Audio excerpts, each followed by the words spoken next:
Hello, good morning. Ayan, andito tayo ngayon sa aking garden at ipapasyal ko kayo sa kumbaga end of growing season. Ano? So kasi fall na dito ngayon, talagang naglagas na ang mga puno at saka malamig na. Ano? Itong araw na to, this is one of the kumbaga mga rare na araw ano kasi talagang dito mahangin, makulimlim or halos hindi umaraw tas umuulan-ulan siya, drizzly ganun ba. Ayan, basa lagi. So ngayon ang ganda ng araw. Ah, ayan, papakita ko sa inyo yung mga kung ano yung mga nag-grow and share na din ako ng mga kung ano yung mga kumbaga evaluation ko ano sa growing season na to. Ano pa ba yung mga dapat kong ginawa at yung mga aking susunod pang gagawin or itatanim, no? Ayan, so ito ang Candyland tomato. Ayan, ito isa siyang kern type. Ang ganda siya, oh. Tapos ang dami niyang mamunga. Ayan, marai. Mahirap lang siyang tingnan niyo 'yan, oh. 'Di ba? Grabe, oh.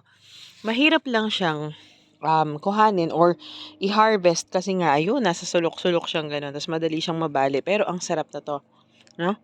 Ayun, no. For fresh eating siya talagang parang may creaminess pa siya, gano'n. May pineapple flavor siya. Ayan. Yung aking kabuka squash, nakakuha naman tayo ng 4 na kabuka squash din, eh. And, ayan, meron pang maliit. Hindi ko pa siya kinuha kasi hindi pa nagba-brown yung kanyang tangkay. Pero ito dapat lalaki pa 'to, 'no? And then, may zucchini pa rin tayo, ayan. Tapos, meron tayong mga ano doon, yung variegated natin na kamatis. Nandun si Moonlight Mile. Yan ang aking sunflower. Ganitong season pala maganda siya kasi talagang mas hindi siya stressed ba kumbaga. Ayan o, kinakain siya ng ibon. Pag lamig pala niya, mas maganda yung buka ng flower niya kasi yung dito, ang tendency pag summer, sobrang init din siya. So, parang nag-struggle siya, hirap na hirap, no? Ayan, ating mga zinnia. Tapos, itong ating broccoli and cauliflower patch. Oh, kita nyo, ayan, may mga ano na siya, nade-develop na. Ayan. Ayun. Diba? Ang cute. Oh, see? Diba? Ang cute-cute. So, sa susunod, ay medyo hindi ko masyadong aagahan ng pagtatanim. Dapat talaga yung aabutan niya yung paglamig kasi doon siya nagpo-form ng mga ganon. Tsaka hindi siya masyadong nasa stress, ano? Kaya yun pala ang gusto niya. Ayan. And then, of course, ayan yung ating napakagandang sunflower din na ang dami niyang bulaklak. Tapos, puno siya ng bee. Ayan, nakikita niyo ba yung nagliliparan na yan? Ayan. Tapos, meron pa rin tayo ditong super sweet 100 na kamatis. Ayan. Meron na siyang, ayan, ito, mga ano na lang to, mga kumbaga ay, ayan, palusot ba, ganon. Ayan. So, mga ganitong type lang yung itinanim natin para mabilis siyang magbunga tsaka umabot sa very limited na rin na growing season natin. Ayan. Tikman natin siya. Ang sarap din ito. Masarap talaga yung mga maliliit. No? For fresh eating talaga sila. Pero pag gagawa ka ng sauce, ay yung ating compost, yung mga malalaki naman, ang ano natin dyan. Pero ito ang masarap sa kanya, cut mo in half, i-bake mo siya sa oven, i-roast mo, para siyang candy. Sarap niya pag gano'n. Ayan. Ito yung ating tomato bed. May super sweet 100 pa rin dyan. Ito, ang ganda niyang mamunga, oh. Tingnan niyo, oh. Oh, di ba? Ang dami, ang haba. Ano na yung truss ng kanyang bunga.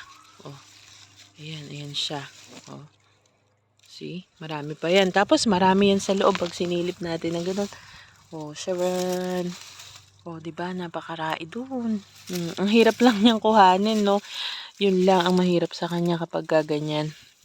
Tapos, meron tayong, ayan, ito ay parang indigo apple daw to, pero parang hindi naman kasi tingnan nyo ang ganda ng ano niya, ng stripes niya, no? Para siyang rebel starfighter yung itsura niya. Masarap din yan. And then, ito palang itatanim. Ito, itatanim ko to surely next year kasi marami din siyang mamunga. Tapos ito, sigurado to, next year dadamihan ko mga ilang puno kasi ang sarap-sarap niya. No? Yan, pineapple ground cherry yan. No, kahit yung mga pamangkin ko na hindi masyadong mahilig sa ano, kumakain yan. Yan. Tapos yung anak ko din, favorite to.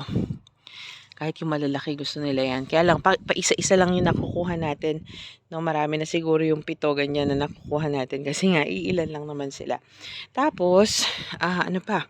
Ayan, mag-harvest tayo mamaya ng kamatis. Kasi ito yung ating, ano, oh, diba? Ang lalaki. Oh, oh yan, oh. Diba? Ang dami pa. Oh, ayan, ganyan siya kadami. Ang lalaki niya. Nakakatuwa, no? Tapos, what else? Ito ay, ito, the best talaga tong kamatis na to. Tapos, ito naman, ano na nga ito? Ito yata yung, Principe de Borghese yata ito, no? So, para siyang, malaman siya, maganda siyang gawing paste kasi maganda yung ratio ng, ano niya, ng laman, no? Kasi yung mga maliliit ay, maano siya talaga. Kumbaga, medyo manipis yung laman niya, pero matamis naman siya. So, ito, maganda yung, makapal yung laman niya. Ayan, and then, let's move on here. Meron pa tayong butternut dito. Ayan na naligaw. Hindi pa natin siya na-harvest kasi siya ay mura pa. Yung mga butternuts dito, nakuha ko na yun. Nakarami din kami. May 10 din siguro kaming nakuha, no? And then, we have here, chard. Ayan, ito. Yung favorite namin. Sigurado to next year. Magtatanim ako ng mas madami. Siguro mga isang bed. Kasi amongst sa mga leafy greens, ito talaga yung tumagal sa heat ng summer. Tapos nung lumamig siya, mas lalo siyang gumanda. Mas lalo siyang masarap. And kita nyo naman ang lalaki niya. Hindi siya nagbo-bolt pati. Ano, hindi katulad ng mga tatsoy, ganyan. Kapag ka medyo natagalan na siya sa lupa, nagbo-bolt na yan kaagad. Tapos, we also have beets. Ayan o, may laman na siya.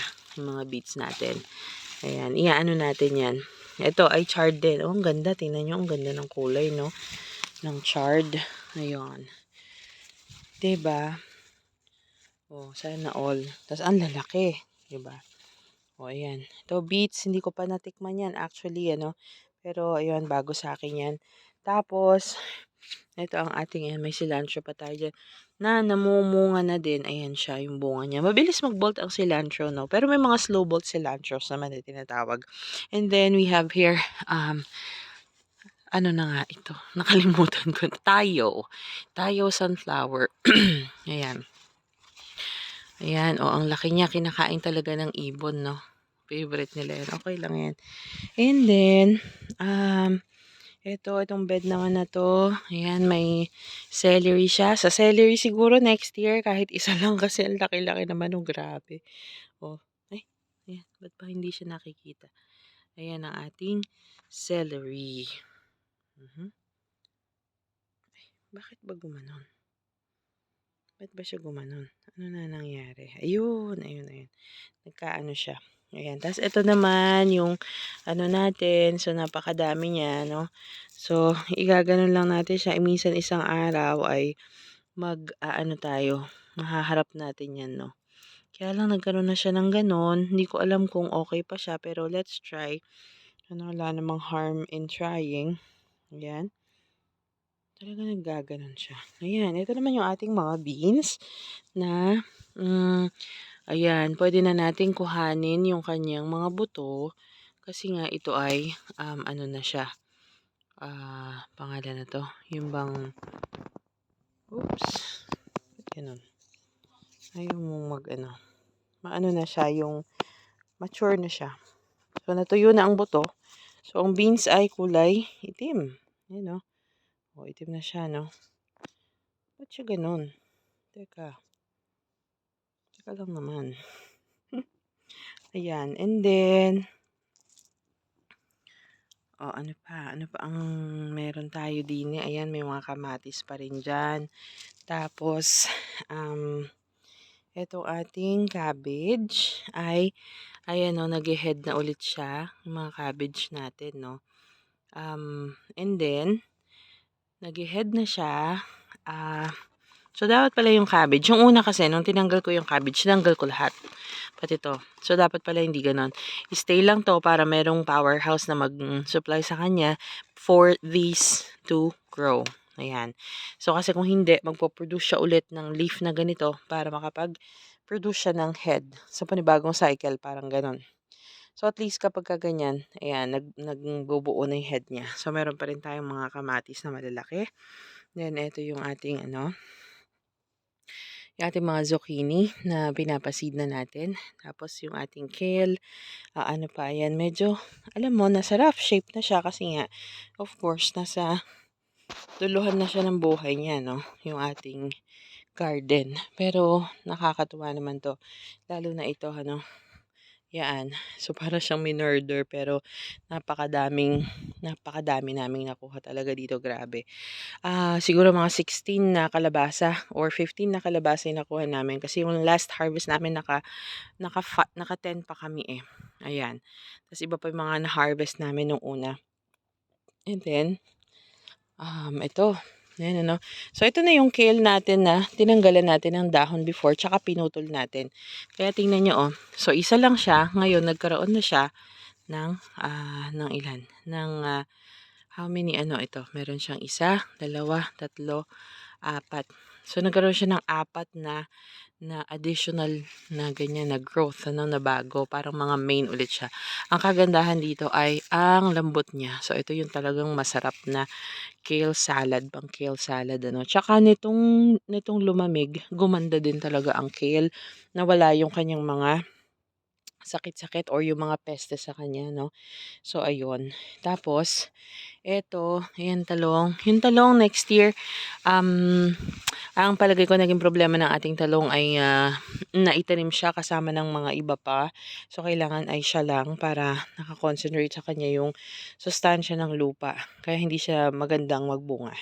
Ayun, ang nakikita kong problema sa ating talong, ito namang kamatis, ayan, ito yung favorite ko talaga. Super favorite ko tong kamatis na to. This is bronze torch. This is supposed to be F1 pero tinanim ulit natin. And let's hope na next year maganda pa rin siya. Tingnan nyo, maganda pa rin naman, oh. 'Di ba? Ang dami pa rin naman yung bunga. Oh, kita nyo yan? 'Di ba? So, ayan. Tas ito ang pinakamasarap talaga ang kamatis na natikman ko, itong bronze torch. Ayan, ba't ba ayaw niyang mag-focus? Ayan. And then, ang tamis. Ito naman, geranium kiss. So, marami na yan. Yung mga hinog andun sa ilalim. Tapos ito ay pero kawi na kamatis. Ganda, oh. Yung mga malalaki ay nakuha ko na. Ayan. Pero dapat kuhanin na rin yan. Sarap-sarap ng kamatis na yun. Yung bronze torch. Promise. Tapos, ito ang wild tomato jungle. Ayan. So, ito, na-late talaga to ng tanim.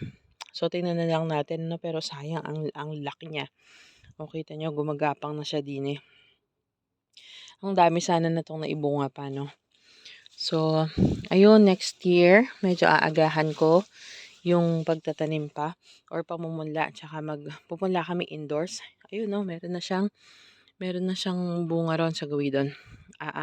Para mas maaga kaming makapagtanim, nang mas madami kaming ma-enjoy, mas marami yung ma-enjoy namin na mga harvest. Pero napakaganda naman ng ng gardening season na to kasi ang daming naitanim, ang daming na-harvest ngayon.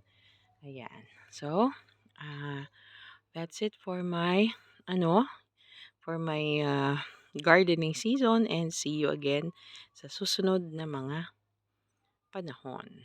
Ayan. Bye-bye!